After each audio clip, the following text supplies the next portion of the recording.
क्या stock market में और गिरावट आएगी? इस सवाल को यदि आप जानना चाहते हैं तो आप बिल्कुल सही वीडियो पर हैं। पिछले 3 महीनों में हम लोगों ने देखा कि बहुत बड़ी गिरावट आई। करीब करीब 10% के आसपास पूरा का पूरा मार्केट गिर चुका है। आज के इस वीडियो में हम लोग जानेंगे वो कौन कौन सा कारण है जिसके वजह से स्टॉक मार्केट में इतनी बड़ी गिरावट आ रही है। बिना देर किए हुए मैं शेयर करना चाहता हूँ माइंड मैप, और एक एक्सेल शीट भी मैंने बनाया है। उस एक्सेल शीट के द्वारा भी हम समझेंगे कि इस गिरावट के पीछे क्या कारण है, क्या बड़ी वजह है।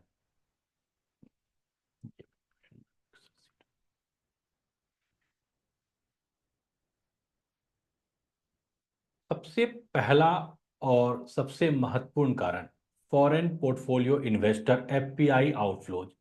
हम हमेशा एफपीआई ने पैसा निकाल लिया, पहले इसी को एफआईआई बोला जाता था, अब इसको एफपीआई बोला जाता है।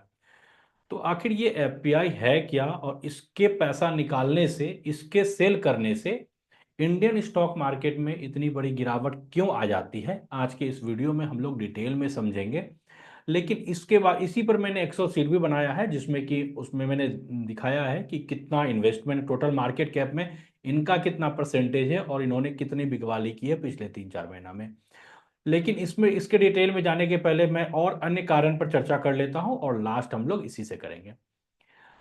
दूसरा कारण है जियोपॉलिटिकल टेंशन। ये ये तो हमेशा रहा है, कहीं ना कहीं हर समय कुछ ना कुछ होता रहता है। इतनी बड़ी दुनिया है तो हर जगह शांति से चले ऐसा तो हो ही नहीं सकता। हम अपने घर में भी देखते हैं, थोड़ा छोटी छोटी बात पे तनाव होता रहता है। तो पूरी दुनिया है, कहीं ना कहीं कुछ ना कुछ होगा। तो कई बार हम देखते हैं कि कहीं कुछ हो रहा है पूरी दुनिया में, उसके बावजूद हमारा स्टॉक मार्केट पर असर नहीं पड़ता है, मार्केट बढ़ रहा है लेकिन कई बार गिरने लगता है। जब गिर गिर रहा होता है उस समय हमें ध्यान जाता है कि इस जगह लड़ाई हो रही है, इसके वजह से गिर रहा है। मुख्य रूप से होता क्या है कि मार्केट का कुछ ट्रेंड होता है। यदि मार्केट अप ट्रेंड में है, कुछ दिन के बाद प्रॉफिट बुकिंग आएगी और मार्केट फिर नीचे जाएगा, कंसोलिडेशन में जाएगा। और उस समय जो जो तत्कालिक कारण हो रहा होता है हम उसको जोड़ते हैं, इस वजह से मार्केट गिर रहा है। लेकिन कई बार ये सारी घटना घटते हुए भी हमने देखा है कि मार्केट ऊपर जा रहा है। तो जियोपॉलिटिकल टेंशन में अभी फिलहाल जो हो रहा है वो मिडिल ईस्ट में हम देख रहे हैं, ईरान और इजराइल के बीच में वार लगातार जारी है, और तो ये भी एक कारण है स्टॉक मार्केट में गिरावट का। तीसरा कारण है high valuation and profit booking. जैसा मैंने पहले बताया, वैल्यूएशन काफी ऊपर जा चुका है और प्रॉफिट बुकिंग आ रही है, और इन्वेस्टर प्रॉफिट बुक कर रहा है, ये भी एक रीजन रहा है। चौथा कारण गिरावट का है शिफ्ट इन फॉरेन इन्वेस्टमेंट। ये अभी रिसेंटली ये चीज हुआ है कि चाइना के तरफ से कुछ चारा फेंका गया है, कुछ बेट फेंका गया है फॉरेन इन्वेस्टर की ओर, मतलब लुभाने का तरीका, जिसके वजह से उनको लग रहा है कि वहां पर इन्वेस्टमेंट करने से उनको बड़ा फायदा हो जाएगा, तो यहाँ से कुछ पैसा शिफ्ट हो रहा है। तो ये भी एक कारण है चाइना की तरफ अट्रैक्शन का, एफपीआई जो अट्रैक्ट हो रहा है, इस वजह से भी गिरावट आ रही है। पांचवा कारण है वीक कॉरपोरेट अर्निंग प्रोजेक्शन। ये कुछ इंस्टीट्यूशन ने ऐसा प्रिडिक्शन किया है कि इस बार का जो रिजल्ट आने वाला है वो अच्छा नहीं आएगा, कुछ कंपनीज का या बहुत सारी कंपनी का, जिस वजह से जो इन्वेस्टर हैं वो डरे हुए हैं, और जब इन्वेस्टर डरे रहेंगे तो इन्वेस्टमेंट नहीं करेंगे। दूसरा, जो इन्वेस्ट ऑलरेडी किए हैं वो सेल करके निकल जाएंगे। जैसे ही सेल होगा तो मार्केट नीचे आएगा। छठा, global economic indicator. Global economic indicator भी सही नहीं है, क्योंकि हम यूएस में भी देख रहे हैं मार्केट काफ़ी वोलेटाइल है। तो ये भी एक कारण है, जब दुनिया के अन्य जगह में मार्केट वोलेटाइल है तो उसका इंडियन स्टॉक मार्केट पर भी असर पड़ता है। सेवंथ रीजन है राइजिंग क्रूड ऑयल प्राइस। ये भी एक रीजन रहता है स्टॉक मार्केट के ऊपर और नीचे जाने का, क्योंकि क्रूड ऑयल के प्राइस में यदि बढ़ोतरी हो रही हो, तो चूंकि इंडिया जो है वो एक बड़ा इंपोर्टर रहा है ऑयल को इंपोर्ट करने में, तो इस वजह से भी यदि इसका प्राइस में बढ़ोतरी होगी तो ये भी एक रीजन बन जाता है स्टॉक मार्केट में गिरावट का। Monetary policy speculation.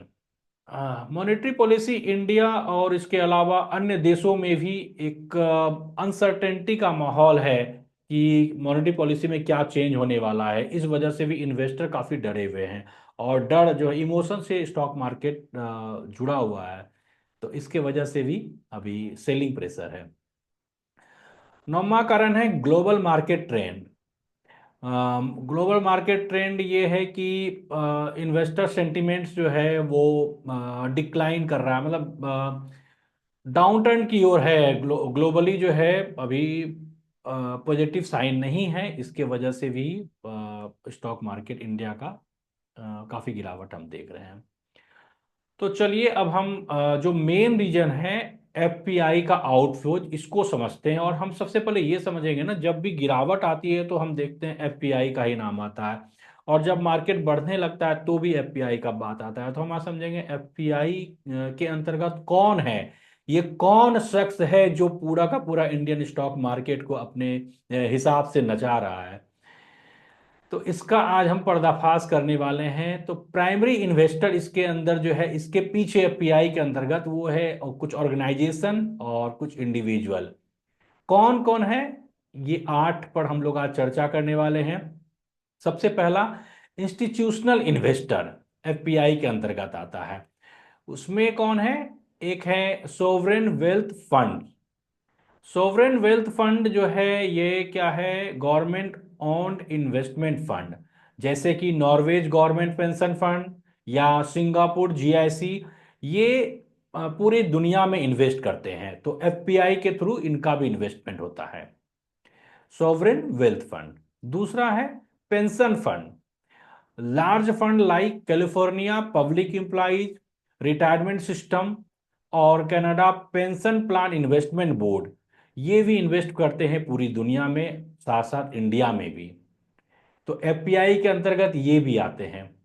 Insurance companies, insurance company भी एफपीआई के अंतर्गत आती है, जो फॉरेन इक्विटीज और बॉन्ड में इन्वेस्ट करती है, इन्वेस्टर के पोर्टफोलियो को डाइवर्सिफाई डाइवर्सिफाई करने के लिए।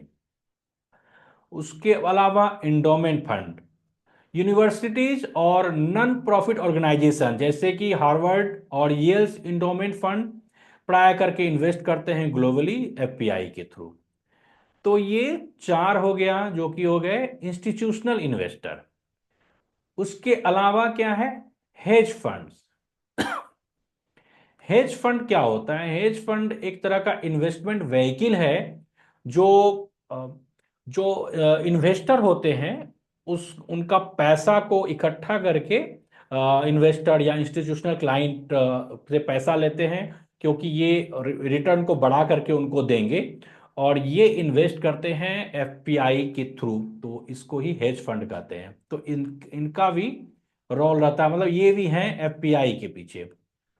Mutual fund and exchange traded fund ETFs, international mutual fund and ETF, जैसे जो मैनेज किया जाता है वैनगार्ड, ब्लैक रॉक और फिडेलिटी, ये अपना कुछ पोर्शन एलोकेट करते हैं पोर्टफोलियो का इंडियन एसेट्स में भी। Banks and financial institution, global financial institution जैसे कि JP Morgan, Morgan Stanley, Goldman, ये सब इन्वेस्ट करते हैं इक्विटी में और डेट इंस्ट्रूमेंट में एफपीआई चैनल के through. Corporate entities, multinational corporation और इन्वेस्टमेंट फर्म्स जो है इस्टेब्लिश करते हैं एफपीआई इंटिटीज को, जो इन्वेस्ट करते हैं इंडियन मार्केट में फॉर स्ट्रेटेजिक फाइनेंशियल रिटर्न के लिए या partnership. High net worth individual HNIs, wealthy individual दूसरे देशों से ये भी एफपीआई चैनल के थ्रू इंडियन स्टॉक मार्केट में और बॉन्ड में इन्वेस्ट करते हैं डाइवर्सिफिकेशन के लिए। Family offices, private family office manage करता है the wealth of ultra high net worth family, और ये भी एफपीआई रूट से इन्वेस्ट करते हैं इंडियन स्टॉक मार्केट में। उसके अलावा लास्ट है private equity and venture capital fund.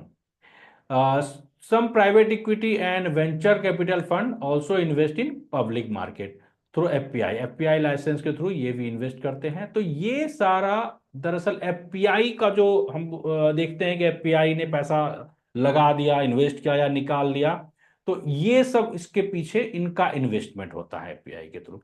ये तो हम समझ गए एफपीआई को। अब हम लोग समझते हैं कि कितना परसेंटेज एफपीआई का है हमारे मार्केट पर, जो कि इसका इतना असर पड़ता है।